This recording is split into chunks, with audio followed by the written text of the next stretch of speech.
Turetzky. I'm a bass player.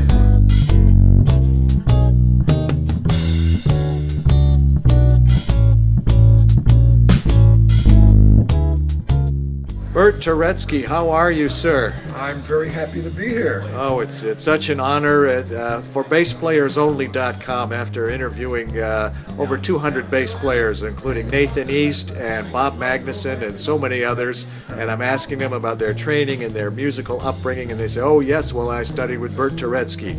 And here you are in person. Yes, live and in person. Live and in person. Good. There's so much I want to ask you about, Go ahead. but give me an idea of, I'm curious about your musical upbringing. Okay, I came from an Orthodox Jewish family, and I had a mother, like a lot of people do, who came from the old world.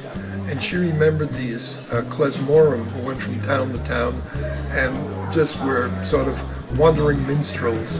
And she said, you can't be one of those. And my father said, don't listen to your mother, son, follow your heart. And I did. Now I own a house 3 blocks from the Pacific Ocean. I've taught many wonderful students. I retired from one of the great American universities, UCSD. It's one of the top 10. So I've had a distinguished career in many areas, many kinds of music.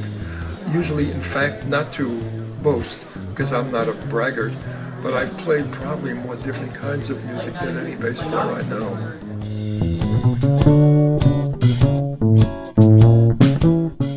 So the public school had a guy, traveling music teacher, and I got a banjo and I started playing the banjo. I got pretty good. I played in talent contests and won $5. And I played in a C&W band before that was called C&W. And there was 2 guitars, one who sang and me and banjo. Arkansas Travelers, that was my first musical group. I thought it was cool. I liked to entertain people. I still do. And then I moved to the guitar. They said the banjo is corny, old-fashioned. But I played it in a Polish band for a while. And then I went to high school and they said you can't play the banjo in a dance band with saxophones. It's not cool anymore. So I got a guitar, Sears Roebuck, $35. Got a cheap amp and I was a guitar player. And then I heard the bass and I thought, the bass is the glue between the changes and the time. And that means that you're like a quarterback in a way. And a good pianist will adjust if you're playing good changes, right? So I started playing the bass. When I was 16, I met the late Eugene Cedric, who was the clarinet player and sax player for the late Fats Waller. I like Fats Waller's music. I like jazz music, much to the consternation of Mama. And I started playing jazz, and I had some lessons. And I don't think I was very, very good, very talented. And I got better and better because I wanted to do it well, and I didn't want to leave my father down. And I got my mother on my side later, and I'll tell you how it happened. Anyways, Mr. Cedric said, okay, you play the guitar nicely. We jammed one afternoon. He said, but you play the bass. Come and sit in with my band sometimes. So he used to bring some of the old black swing stars like Sandy Williams, the trombonist, who was a soloist with Chick Webb. You know that name? Sure do. Yeah. Drummer. And he was a nice man. And Arthur Trappier played drums, and I forget the piano player and Gene played. And they'd say things to me. They'd say, now, son, when you're playing with the trombone, don't play higher than the trombone player.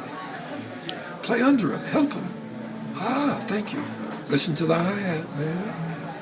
Every once in a while, check out what the piano player's doing with his left hand. Very good. So I went to the Conservatory Without Walls. Then I went to music school against my mother's wishes, but my father said, don't listen. What school? School of Music, Hartford, Connecticut. Oh, yeah. I later taught there for many years.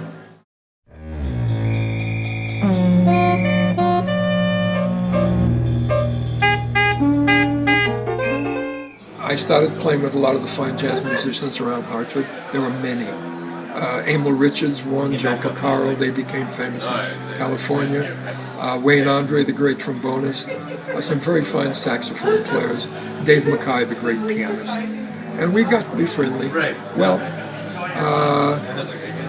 drugs came up, and being an Orthodox Jewish kid, I mean, I wasn't practicing anything, but philosophically I'm still very Jewish.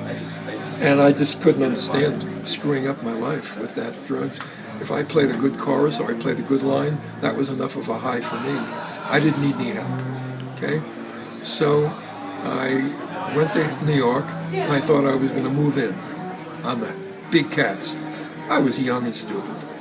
This would have been approximately In the what? 50s. In the 50s, okay. Went to New York, I went to Downbeat, and there was Georgia Duvivier playing with Chuck Wayne, and I heard perfect time, Smooth, wonderful notes, smooth playing. and beautiful solos. Yeah. No ego in the solos at all.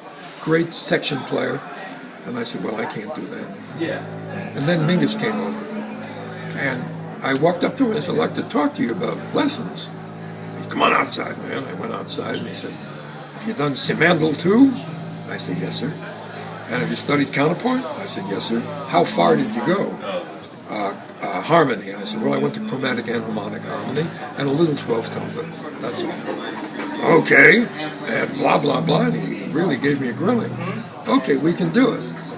And so I went back in. He kicked off a tempo that was unbelievable. Walter played 2 bars, he couldn't do it. He just glared at Mingus for the rest of the tune. Wallington was holding on for his dear life. What did Charles do to rub it in? He played faster, and he rushed, and then he finished, and that was it. He walked off the stage. I was so upset about that. That wasn't very nice. But Herb Mickman, who had a couple lessons I know Herb. Yeah, a good friend, a delightful guy, said Mingus once slapped him in the chops. And I thought, well, I don't need to be slapped in the chops by anybody, so I'll study him from afar. You see, I just didn't fall off the turnip truck. Everything they say about Mingus is true, it sounds like. It's true in spades. And Charles McPherson, who lives in San Diego, and we're friends, he told me Mingus would come on the right side of the bandstand, Charles would go on the other side. Because he'd get mad and he'd slap you.